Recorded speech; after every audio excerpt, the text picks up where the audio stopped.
Magandang gabi po mga kababayan ko, mga Karilto Kabayan. Ito pong muli ang iyong Karilto Kabayan, si Chris Villanueva po mula po rito sa Kingdom of Saudi Arabia, Alcobal area po. Ngayon po pag-usapan po natin yung SONA ng ating Pangulo.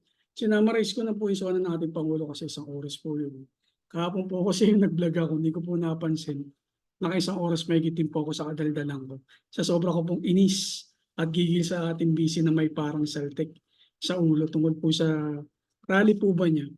Ay, i-ano ko po dito, lalagay ko po yung link po rito para po doon sa ano po natin, naging reaction po natin doon sa rally ng ating Vice Presidente doon sa ano sa South Korea po.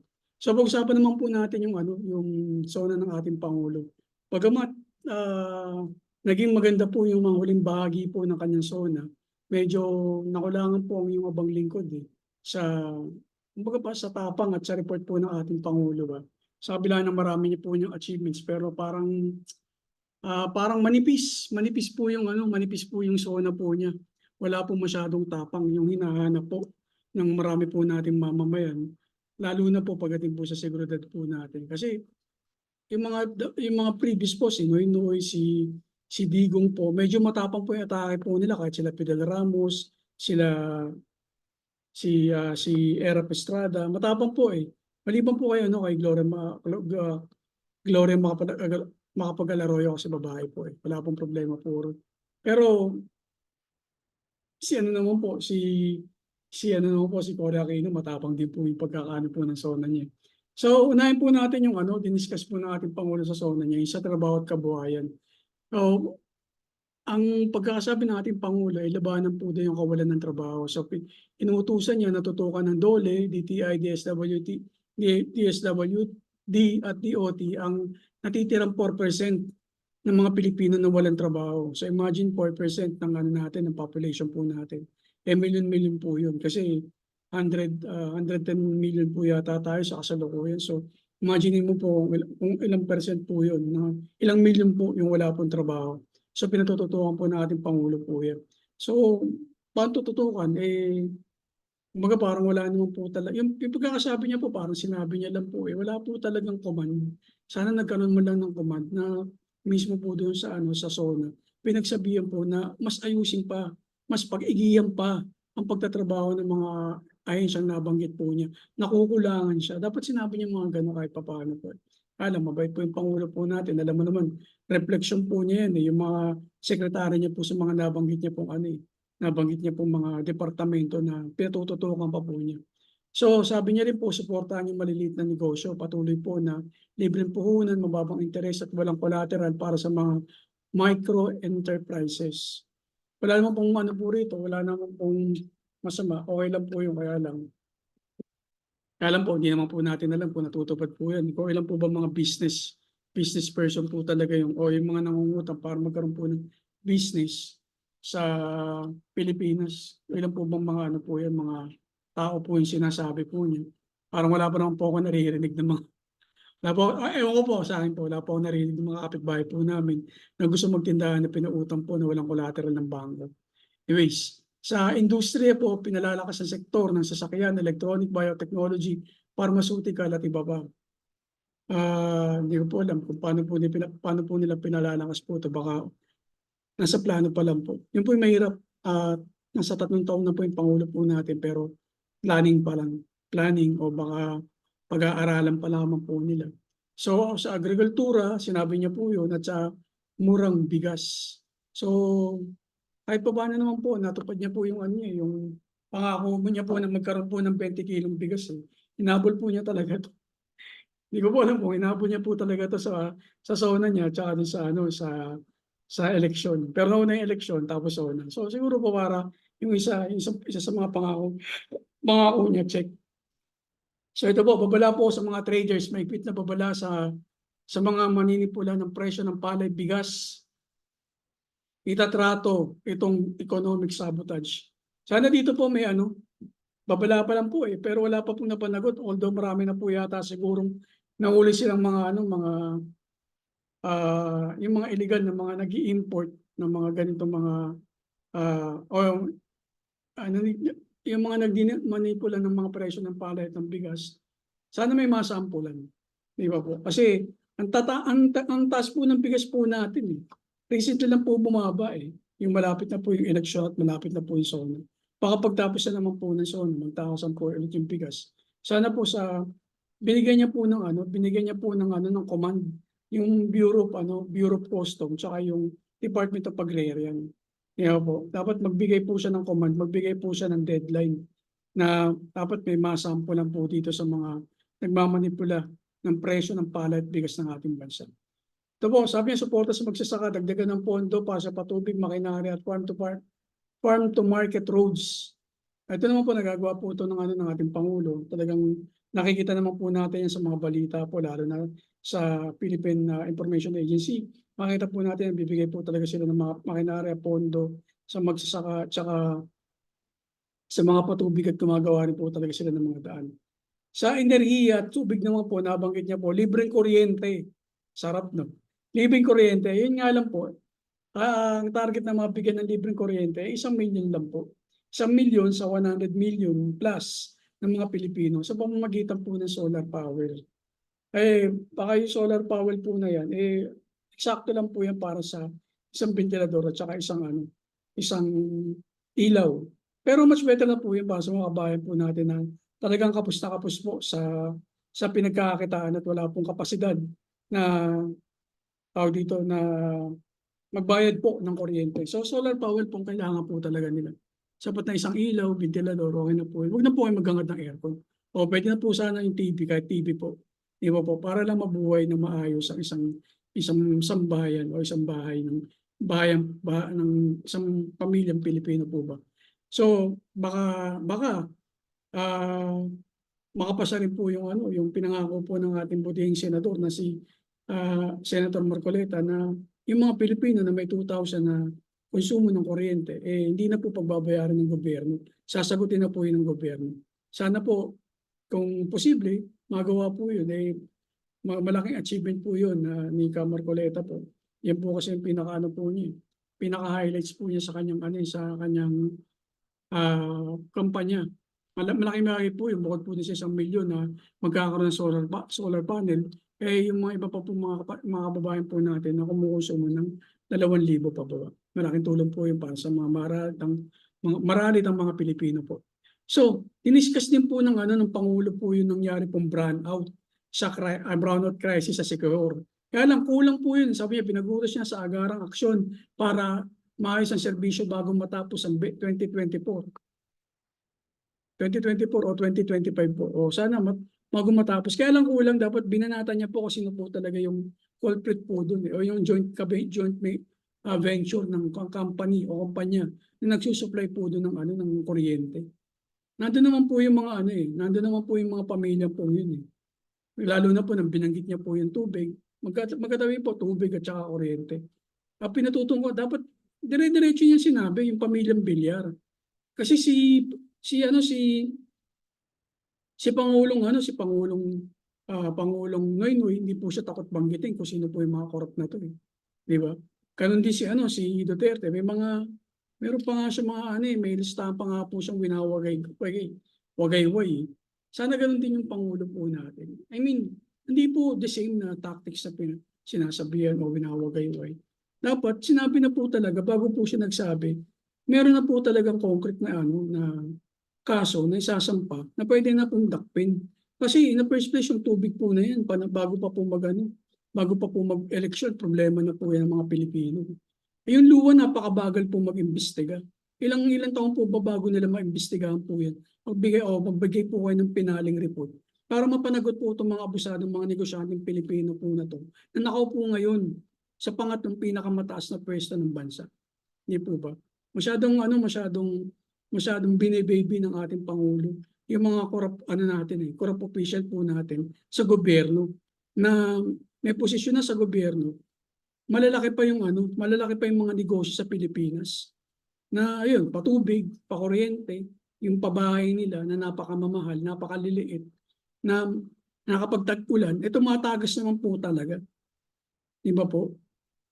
Na yung mga dating siguro yung mga tinatayang po nila mga bahay po dati sa probinsya, mga dating palayan yan o sakahan niya, ngayon na puro subdivision.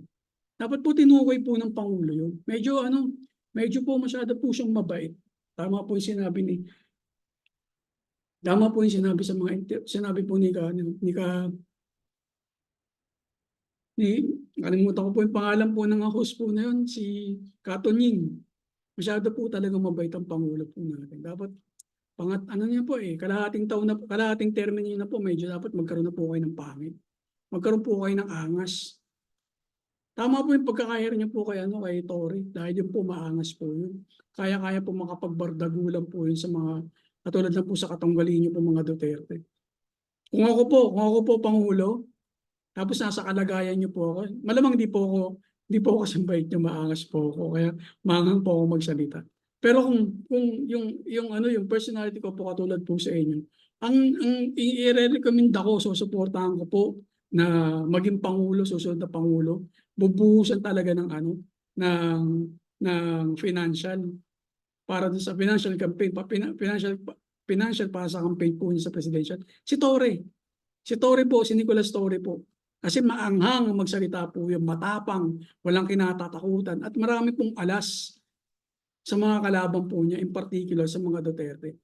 Masisira po ni Torre si Duterte, mga Duterte, kapag siya po sinuportahan po ninyo. Dahil galing po siya sa loob ng pulis eh. Alam niya po, at manginginig sa takot lahat po ng mga tao po, lahat po ng mga pulis na nasa matataas na pulis o maging po ang mga mayor na nasa katungkulan pa ngayon kapag umupo si Nicolas Torre at Manalo po. For sure po may paglalagyan po yung bayan po natin na mas maayos kumpara mo sa mga previous administration po. At yung mga pulis, mas titino po kasi alam po niya ang ginagawa niya para mapatino ang mga pulis. Huwag lamang po sana makorap, huwag lamang po sanang lumaki ang ulo ng ating Chief PNP Torre. So, pinag-usapan din po ng ating Pangulo yung edukasyon, libreng kolehiyo at TESDA, dagdag na pondo pa sa libreng edukasyon at scholarship. Nagagawa naman po yan kahit ng mga ibang mga Pangulo ng ating bansa. At meron din naman po mga sagot po dyan yung mga iba pa po mga lokal na pamahalaan kasi napaka-importante po yan. Yun nga lang po talaga, dapat matutukan po talaga yung quality education ng Pilipinas. Although very competitive din naman po yung mga Pilipino pagdating po sa ibang bansa. Kaya lang tayo kasi mga Pilipino kami, lalo na po kami, ang mentality po namin kapag nag-ibang bansa po kami, trabaho po kami. Hindi po kami, ewan ko po siguro yung iba, pero karamihan po ng mga Pilipino nag-a-abroad, in particular sa Middle East, kahit sa mga European, puro labor po kami. Although professional, pero labor pa. Parang wala pa po ako nakita o bibihira lang po ako makakita ng Pilipino na naghangad na talagang tumaas o makipagsabayan pagdating po sa management po ng mga kumpanya sa ibang bansa. Very rare lang po ako makakita ng mga Pilipinong ganun. Very rare po. Ang training po ng mga Pilipino, ang training po namin, although maganda yung education system po natin, hindi ko po lang alam ngayon kasi hindi pa ako nag-aaral eh. Hindi na po ako nag-aaral eh. Hindi ko na po alam ngayon kasi mostly online na po yung mga manuals po ng mga bata, mga nag-aaral. Hindi na po talaga sila more on textbook. So kung may textbook man sila, photocopy na lang o nilalagay po sa cellphone po nila o sa laptop nila o sa tablet po nila o sa computer na lang po. Doon na lang. Wala ka na makita mga bata po yata nagdadala po ng libro eh. Sana po mas maturuan po yung mga Pilipino na maging utak negosyante. Huwag naman po utak ni labor. No? Pagkatapos po graduate, magtatrabaho. Parang utak labor nga po kami. Utak labor po talaga. Pagka-graduate sa college, naghahanap ng trabaho para kumita. Pero lalo na sa mga naka-private, nakatapos ng private, pero yung gumagastos ka ng sabi mo ng 120,000 sa pag-aaral mo o 80,000 sa kolehiyo mo pag private ka. Tapos pag graduate ka, sasahod ka lang ng 550 o 600 a month, a day. Malaki pa yung malaki pa yung tuition fee mo, o malaki pa yung baon mo po siguro na nag-aaral ka kaysa sa sahod mo. Biruin mo, ganun. Yung pag sa Pilipinas ka nagtrabaho. Di ba parang ganun pinababa ang mga Pilipino pagdating po sa pagtatrabaho sa Pilipinas kahit na nakapagtapos. O pumasok ka nga lang po ng kahira, kailangan pa college graduate. O pumasok ka ng ano ng security guard, kailangan mo pa ano, at least third year college o fourth year college o second year college o may itsura ka sa ganun. Kung hindi, mga dito sa ibang bansa, hindi pinag-uusapan ng pinag-aralan pagdating sa security. Kahit hindi ka security guard, kahit wala kang natapos sa pinag-aralan, kahit hindi ka marunong mag-English, basta kaya mo magbantay, tatanggapin ka. Sa Pilipinas, kakaiba. Kakaiba po talaga. So, suporta sa guro. Ito po po sa edukasyon, suporta sa guro, dagdagan ng teaching items, bayad sa overtime, digitalization ng mga proseso. Ang problema po sa edukasyon po natin, sa bawat eskwelahan po natin, ang guro po natin, tagtad na po talaga ng trabaho. Sila na po yung gumagawa ng lesson plan po nila, sila po yung gumagawa ng grades, sila po yung nagko-compute ng grades ng mga estudyante, sila po yung nagta-type, di ba? Sila po yung nagche-check ng mga test paper ng estudyante nila o yung, di ba ganun po? Sa ibang bansa po kasi hindi na po ganun eh. So kapag tinuruan ng mga ano yan, tinuruan ng mga guro yan, binigyan ng grade, ang nagko-compute na po niya siguro yung mga admin staff. Sa Pilipinas na pag nasa ano ka, o siguro sa private merong mga admin staff yung para natutulungan yung mga guro. Pero sa public wala eh. Lahat sa guro po talaga. Eh. Pabili ng chalk, pabili ng minsan ikaw pa nga nabibigay ng mga papel sa estudyante mo. Eh. That's the reality in public school. Sana dagdagan po yung support at dagdagan pa po ng mga ng manpower po yung mga public school po natin. Para kung may mga secretary sa English, secretary kada subject po ba o kada courses po ba para at least kahit pa paano ba secretary o mga two secretary o mga admin para nagtutulungan po ba hindi na puro loaded po yung mga teacher po natin masyado pong loaded kaya po yung quality po ng pagtuturo ng mga teacher po ngayon lalo na mga estudyante ngayon kakaiba na po tingin ko low hindi competitive hindi po ganun ka-aggressive o hindi po ganun ka-competitive kapag pumunta po tayo sa ibang bansa. Matalino mga Pilipino na kayo na madaling makapag-adjust. Pero pag binigyan mo na po ng trabaho sa Pilipinas, makakapag-adjust po sila. Pero hindi po ganun ka-competitive. Ano na po sila? Yung sakto na po sila nagtatrabaho lang. Ganun po ba? Hindi po sila naghahangad na tumaas po sa posisyon po nila. Ganun po. Ayun po yung napapansin ko as an OFW. So, natapos na po tayo sa trabaho at kabuhayan, edukasyon. Sa kalusugan naman po tayo. Ito po isa po sa maganda po yung sinabi sa kalusugan. Libreng dialysis at gamot. Libreng 3 session per week na dialysis at dagdag pondo para sa cancer patients. Pero syempre sino pa naman po gusto magkaroon ng cancer, di ba? At saka mag-dialysis. Pero malaking tulong po ito sa mga kababayan po natin na may mga ganitong sakit. Pero sana po wala pong sakit na ganito. Kasi siyempre po malaking gastusan po ito. Mas papalawag po sana ng ating gobyerno kung paano po magkaroon ng malusog na pangangatawan ng ating mga kababayan. Simulan po natin yan sa mga estudyante, sa mga nag-aaral pa lamang po. Maituro sa mga estudyante, lalo na po sa mga elementary, ang kahalagahan ng pagkain ng malulusog ng mga pagkain. Di ba po ba? Pagkain ng gulay, pagkain ng ng karne, mga ganun po ba? Iwas sa mga junk food, may mga exercise katulad po ng mga panahon po namin bago pumasok ay meron po kayong mga ehersisyo sa umaga. O kaya pag pinapatulog din po yung estudyante kapag oras ng mga tanghaling tapat kahit pa paano may nap time o in between ng pagtuturo po nila. Kunyari 6 na oras o 4 na oras, merong nap time. Hindi naman po kailangan ng estudyante ng dire-diretso yung pag-aaral. Di ba? Kasi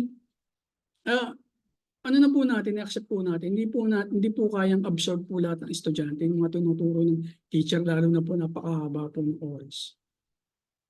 Tapos masungit pa yung teacher. Tapos hindi pa magaling magturo yung teacher.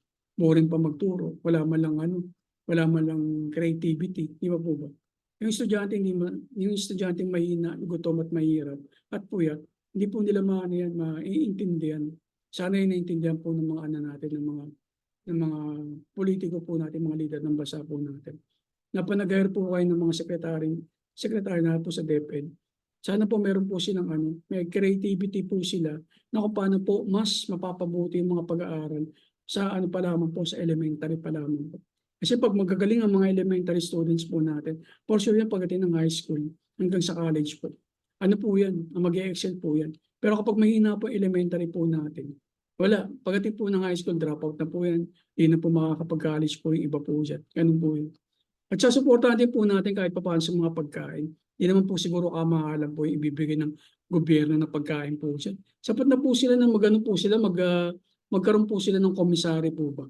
Para po sa pagkain ng mga estudyante. Hindi naman po kailangan ng mga heavy meal para sa mga estudyante. Sapat na po yung mga sandwiches. Sandwiches po. Sandwiches o soup. Magkaroon po ng centralized commissary po ba? Kunyari, dito sa Region 1, sa Region 2, may mga commissary po dyan na magdi-deliver ng pagkain sa mga estudyante ng mga public school na malinis. Di ba po ba? Kaya nyo nga po mambigay ng mga pera na malaki sa mga ayuda. What more sa mga estudyante na talagang direkta makikinabang, hindi pa susugal. Kaysa bigyan po natin ng pera yung mga magulang po nila. E direkta na po natin sa mga estudyante na nag-aaral. So lahat ng mga magulang, mapipilitan po pag-aralan ng estudyante nila, mga anak nila kasi nakakalibre ng pagkain. Di ba po ba? So, balikan po natin yan. O zero balance billing, walang babayaran ng pasyente sa mga DOH hospital. O, maganda po yan. Doktor ng bawat bayan, bawat munisipyo ay may doktor na. Sana mas dumami po yung doktor, baka bawat munisipyo isang doktor lang po. Mahihirapan po yun. Mahihirapan po yung munisipyo po. Gawin na pong maraming doktor para supportahan din po natin yung mga nag-aaral po ng doktor. Sana man mas lumawak pa po yung yung program po ng mapag-aaral po yung mga makapanghihayat po tayo ng mga estudyante na mag-aaral ng doktor at mailibre ng gobyerno, makapagtrabaho muna sa gobyerno bago po pumunta po sa mga private hospital o sa mga gusto po nilang hospital. Nagagawa naman po yan sa UP, di ba? Nabibigyan po natin ng pagkakataon yung mga estudyante po doon kahit hindi naman po sila mahihirap. Pero nalilibre po sila ng gobyerno na mag-aral, maging sa PMA po yata. Kung mas marami po sana mga estudyante na kahit hindi po ganun, masyadong matalino ang pinipili, pero willing mag-aral at makapagtapos, marami po tayong may papasa ng mga estudyante na mag-aral, na makatapos sa kolehiyo, tapos susuportahan pa ng bago. Marami po yan. For sure po yan. Masyado po kasing siguro po yung sa competition po kasi na siguro ay inaano po ng mga government po natin maging competitive po yung mga nasa natin sa mga top university po natin. Along the way naman po mahahasa naman po yung utak ng mga bata na habang nag-aaral po sila. Kung magkakaroon po tayo ng pamantayan na kailangan makapasa ka ng ganitong exam, makapasa ka, dapat ganito yung makuha mong exam. Paano po yung mga estudyante na that time may iniisip na problema, that time may tolero ang pag-uutak, gutom o may sakit, pero pinilit po nilang makakuha ng exam po ba? O that time, mas pinili po nilang magtrabaho po muna. Ang pagkakuha nila ng exam, hindi po nila naisipasa. Pero nasa puso't isipan po nila na gusto po nila makapagtapos at makatulong sa bayan. Para naman po sa mga pinag-aaral po natin sa dekalidad ng mga paaralan po natin na nililibre ng gobyerno po natin, sinasayang na naman din po yung po nila, yung mga pinag-aralan po nila. At nag-a-abroad din naman po. Di ba po ba?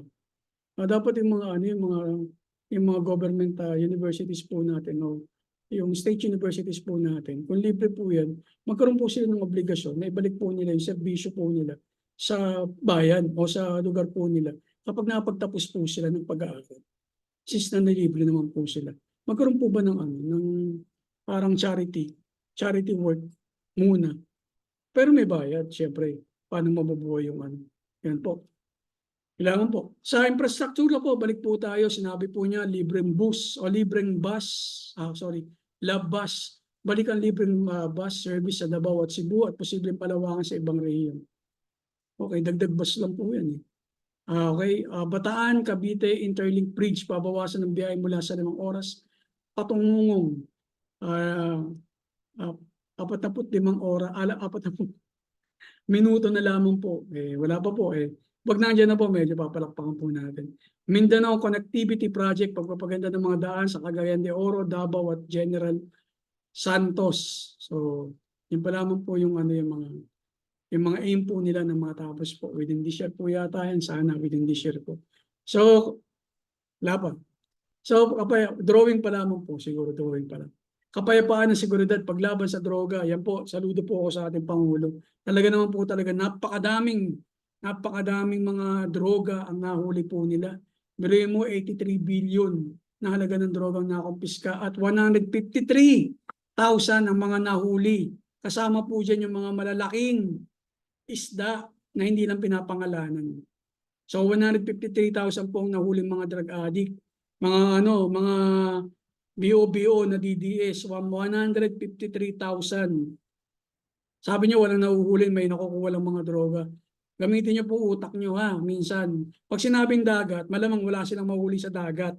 Pag sinabing sa lupa, may mahuhuli sila. Hindi lang pinapangalanan ha, gamitin ng utak. Ito, wakas na insurensya, wala na po to. Yung mga guerrilla po daw natin, mga MPA, kukunti na lang. Sana nga, di ba? Baka kasi yung mga MPA po natin nandiyan sa Kongreso. Yung ewan, nasa iba, nasa Senado.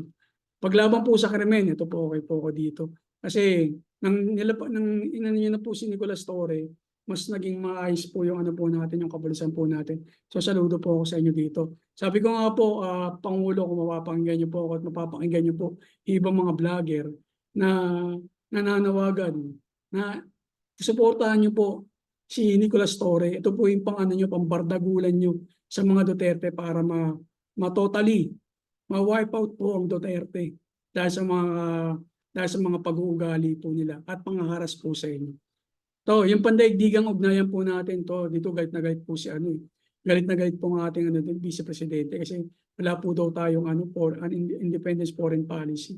Kaya ang ginagawa po niya sa kada tour po niya sa iba-ibang bansa, kada pamamasyal niya po sa ibang bansa, lalo na po halos isang buwan po siya dun sa Daig, sinisiraan niya po yung bansa po natin, sinisiraan po yung gobyerno po natin. Siya lang po yung magaling. Sila lang po lang ng mga DDS ang magaling at mabubuting tao.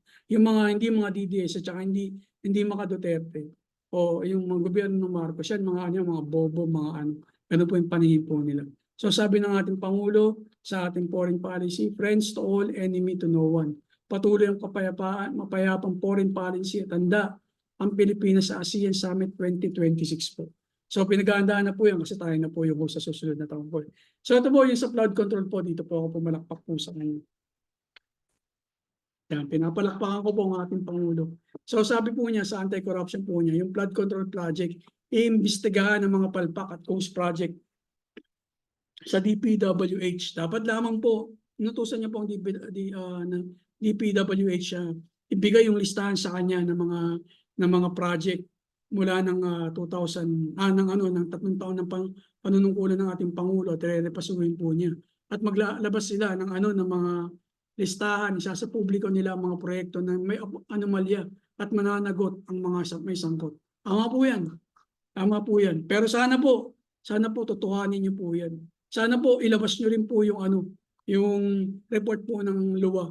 LUWA po ba yun? Tungkol sa tubig tsaka sa ilaw. Sa tubig po. Yung isa naman pong report para dun sa ilaw sa Sicohor, ilabas nyo rin po para mapanagot po at maimbestigahan at mapanagot bago po magkaroon po, bago po matapos ang December po ba. Parang regalo nyo na lang po sa mamamayang Pilipino yan. Lalo na po itong mga hudas na mga politiko po natin na walang awa na sinipsip ang pondo ng ating bansa. Yung mga flood project na yan, ginawa po nilang ghost project. Ang kakapal ng tignan mo ginawa nyo sa Pilipinas. Pinalubog nyo sa mga kagaguhan nyo. Ang laki ng flood control project, pero ang ginawa nyo, binulsa nyo. Di lang ang Pilipinas nagmukhang ano mo palabas yung ano bang palabas dati yung kay Waterworld. Ginawa niyo pong para tayong parang yung pelikula na yung mga doon, mga nilalang doon ay kulay blue. Para rin tayong ganun. Avatar. Para tayong mga avatar yung nakatira sa sa napapalibutan ng tubig, yung pangalawang avatar. Ginawa niyong ganun ng Pilipinas. Mga kayo, mga ang tawag sa inyo. Basta mga kayo, wala kayong mga pusong mga politiko. Ang kakapal ng mukha nyo. Hindi pa kayo namamatay, wala pa kayong sa impyerno, sinusunog niya yung kaluluwa niyo dahil sa ginawa niyo. Yung ginawa niyo sa Pilipinas, sa Metro Manila, bahang-baha. Huwag niyo lang isisi sa mga Pilipino yung mga yung pagtatapon ng basura. Kasalanan niyo rin yan eh. Kayo yung mga leader na naturang lugar eh, pero wala kayong ginawa. Mula sa chairman, mula sa kagawad, mula sa mayor, hanggang sa congressman, hanggang sa Senado, DPWH, MMDA, di ba? Lahat kayo may kasalanan kung bakit bumaha. Huwag niyo lang isisi sa mga walang disiplina ng Pilipino sa pagtatapon ng basura. Lahat kayo. Kung naging concern kayo, totoo kayo sa trabaho niyo, di sana walang ganyan.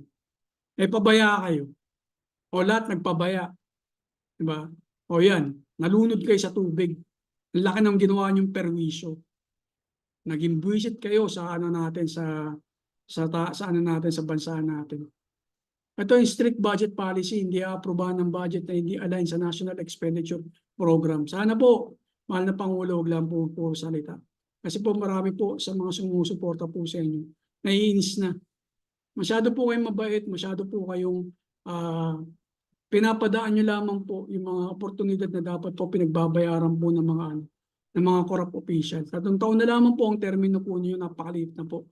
Huwag niyo na pong pabayaan dahil masisira po lalo ang legacy po ninyo at legacy po ng tatay niyo. Wala pong maiiwan na legacy na matatandaan ng mga Pilipino sa henerasyon po ngayon na nagawa niyo pong tama. Siguro po yung iba meron.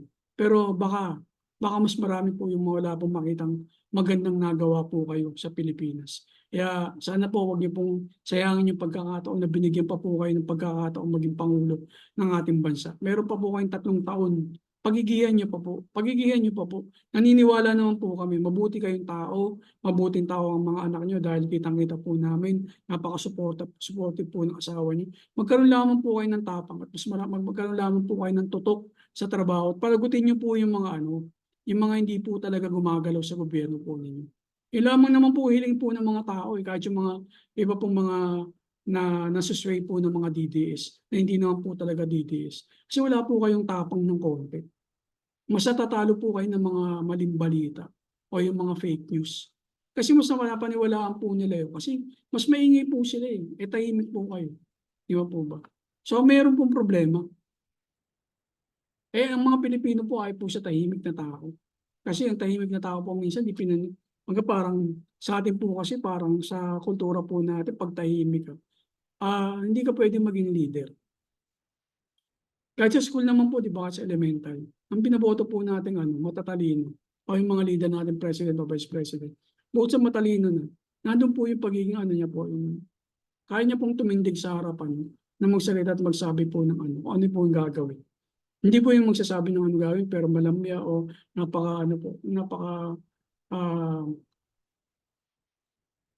tawag po dito yung napaka-formal. Hindi po uso sa Pilipino yun. Dahil hindi naman po lahat ng mga Pilipino, mga nakapag-aaral, formal. At mas marami po yung mga Pilipino na talagang lang, mas gusto nila yung parang bugoy-bugoy, yung dating po ng pamamahala. Kaya nga po nandiyan po si kaya sikat po si Duterte kahit di po nakikita yung mukha niya po sa kasalukuyan. Di ba po? Sana po magkaroon po ng pagbabago. Mas galangin niya po. Magaling naman po kayo eh. Mabuti po kayong tao at marami pa rin po naniniwala po sa inyo. Galingan niyo lamang po. Yun lamang po. At sana nagustuhan niyo po yung po. Binasa lang naman po natin tapos nag-side comment lang po tayo. Alam ko po mahaba po ito. Pasensya na po kayo. O sige po, yan lamang po at magandang gabi po sa ating lahat at mag-ingat po tayo. Huwag po natin kalimutan manalangin bago matulog at magpasalamat sa pag-ingat po sa atin ng ating pong may kapal. Salamat po at magandang gabi po. Peace sa ating lahat.